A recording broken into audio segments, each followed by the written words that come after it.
4.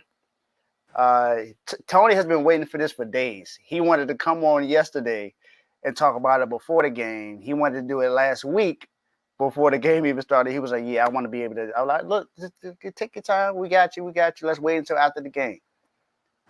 And UConn, without a doubt, has been the best team all year, whether it's worker wise or not. Tony said they were the most complete team. I didn't think so. I'll tell you this right now. I admit it. I was wrong. I thought Miami would be able to get them. I lied. I thought Alabama would be able to get them, but Alabama got put out by Arkansas. So that was that. And then UConn beat the snot out of Arkansas. I mean, that wasn't even competitive.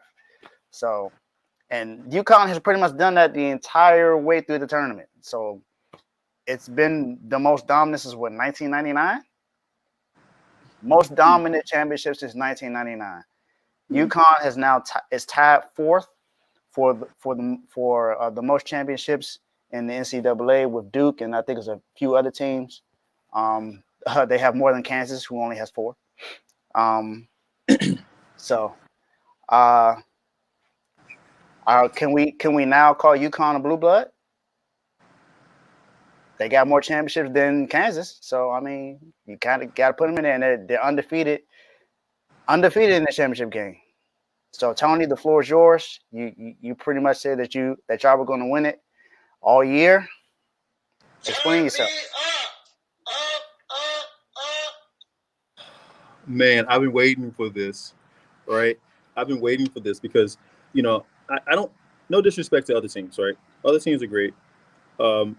I had to look at UConn as I knew the talent that we had. We went and got players, and I knew the talent that we had. I didn't know how it was going to work out, but then I saw the tournament they played in, and they beat Alabama, and they beat the team that was Iowa State when they beat North Carolina, right? When North Carolina was the number 1 team in the country. All right. And I was like, hey, we saw what happened to them. Didn't even make the tournament. But I said, hold a second. We got something going on here, right? And then we went on a run, 14-0 to be exact. And I was like, okay, all right. And that's when I told everyone. I said, hey, UConn's going to probably win the championship this year. Told everybody. All right. Just saying. Just told everybody. All right. And then we went on a slump, or what everybody consider a slump, right? But I mean, I think any team that goes 8-6 with all the injuries that they had, and they still went 8-6, that's a testament to coaching. Hey, don't forget that our coach went out with COVID. Hey, so he wasn't even there. So that team still played exactly like he would have wanted them to play. Even when he was there, they got coached the same way. That means that we have a great coaching staff also. I mean, he came from Duke, so yeah. So anyway, so look, in all seriousness, man, I am so happy for that team. They persevere all year long. But I told everybody when they went in the tournament, they should have never put them in that region. The region that they put them in was easy for them. It was easy money. How does Lionel Richie call it? Easy like Sunday morning? It was easy for them. With that team, you had to be up by at least 10 points going into halftime. But I think I was talking to Joe about this. That team has a system. They're a systematic team. They start off the game running on you, right?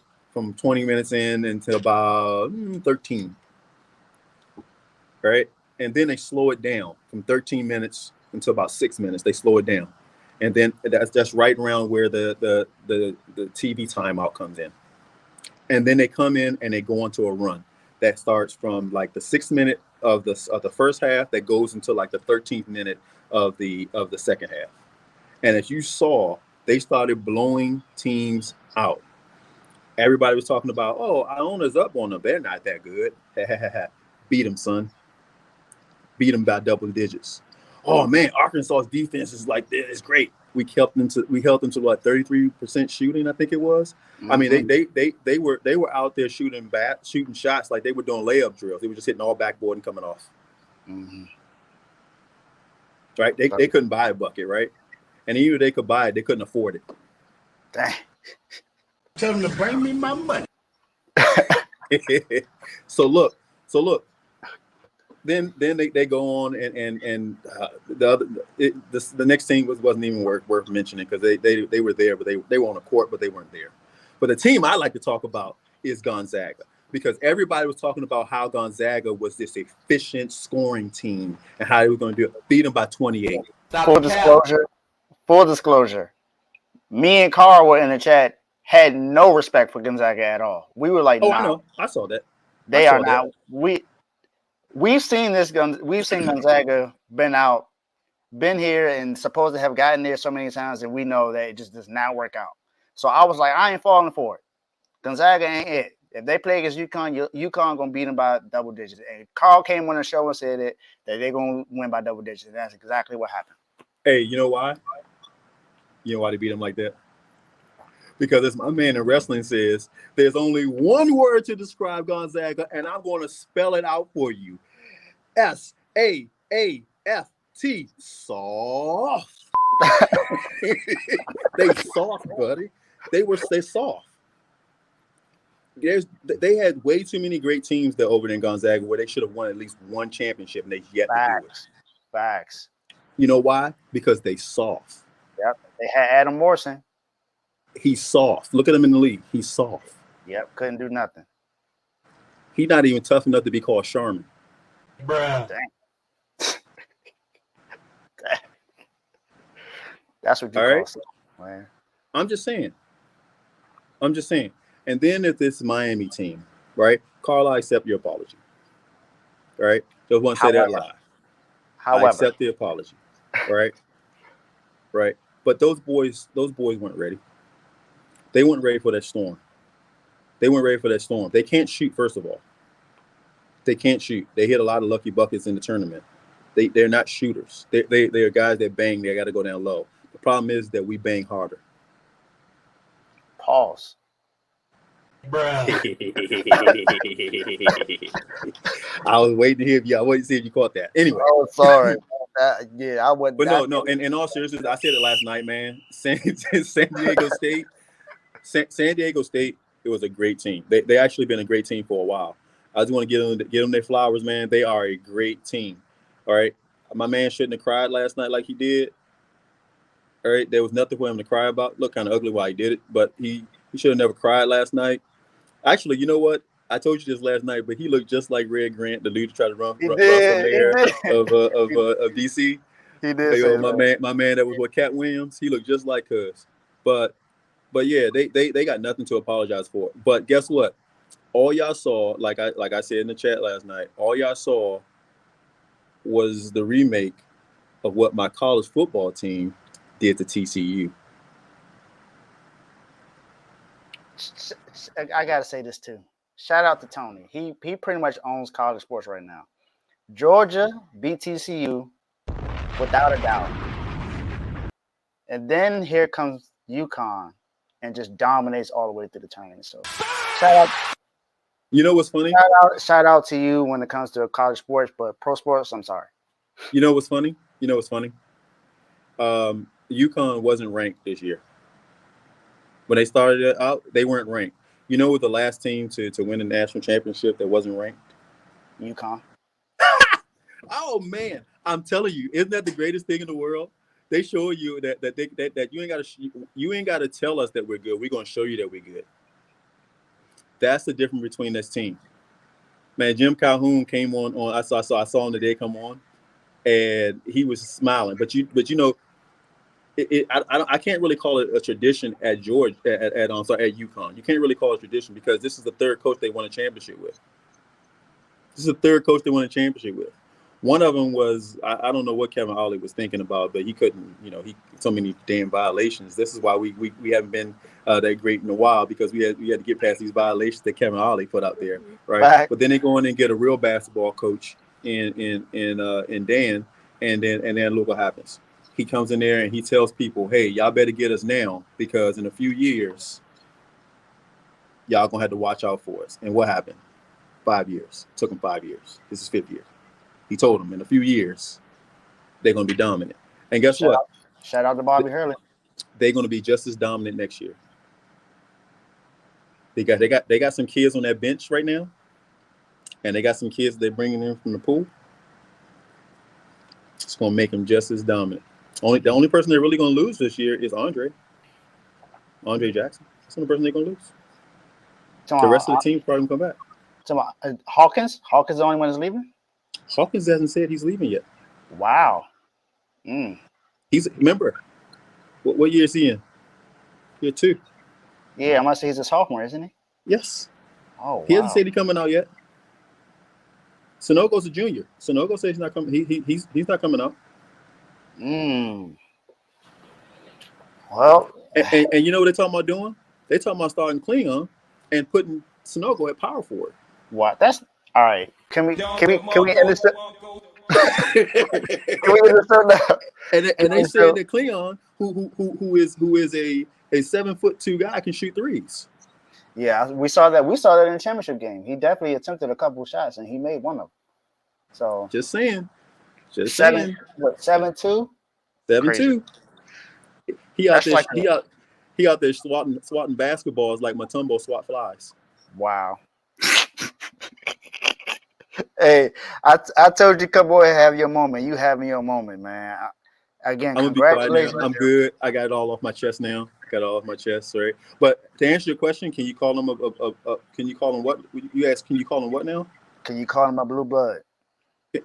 If you ain't calling that year, this year, you'll call them that next year when they go back to back like Georgia did. Oh my gosh. Hey. We're waiting. Fear the Huskies. Fear the Husky. Can't wait till next season. This was I know we're talking about UConn, but I gotta talk about Duke just real quick, if you don't mind. Wow. If you don't mind. Okay, go ahead. Shut up, Tomo. You root for Maryland. Y'all never gonna be able to get there. If they would, and then hold on. Before you start that, let me say something real quick. They in the Big Ten. I don't see them doing it. I'm gonna say this right here. Had that kid not gotten foul trouble, they had a really, really good chance of beating Alabama. That kid got in foul trouble, and that's what really did them in. I mean, notwithstanding that they, neither one of the teams, it's like they wanted to make a basket for like 10 minutes, but exactly. I thought I was rooting for Maryland. I thought Maryland could beat them. Well, anyway, I'm sorry. Go ahead. Talk about the what are they called again? The Blue Devils. Yes. They called? Yes. Oh, okay. Talk about them. So John Shire's first year, goes on a run at the end of the season, wins the ACC tourney, a tournament that was supposed to go to University of North Carolina, who, again, like I said, was preseason number 1, and then went unranked and didn't even make the NCAA tournament and denied going to the NIT. And also has Caleb Love in the transfer portal right now. So that's just to talk about UNC. But Duke, I think we have a good shot, even though Derek likely is going into the NBA. I think with the people that we have coming in next year, we have a good chance to be able to win the ACC again and make a run to see if we can be able to bring another championship. Now, it's John Shire's second year, so I don't think it's going to happen in the second year, but I think he should have a good shot.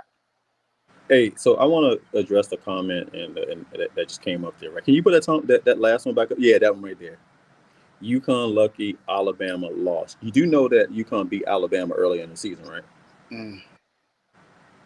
That and hold on. Let me explain something to you. That was with them resting Hawkins and Sonogo not playing because he was sick, and they still beat him. Bruh. Two best players. The two best players on the team didn't really play. Hawkins only scored 10 points that game. I'm just saying. Maybe they shouldn't be passing guns to people and they'd be okay. Wow. Bruh. Wow, I wasn't expecting that. Wasn't expecting that. Pass the ball, not the gun. Pass Wasn't the ball, expecting that. not the gun. No, I'm just saying.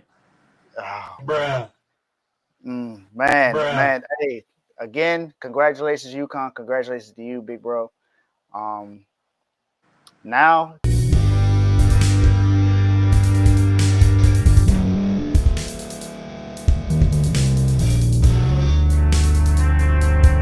Thank you for staying to the end. If you're watching this on YouTube, please like this video, subscribe, and also hit that notification button so you can be notified next time we put out a video. If you're listening on any podcast platform, subscribe and hit that notification button, y'all, so you can be notified we put out another podcast audio. And last but not least, hit that share button. No matter what you're listening to or watching it, hit that share button and send it to somebody that you know that would love to watch this episode you just listened to. So once again, thank you for staying to the end, and we'll see y'all in the next episode.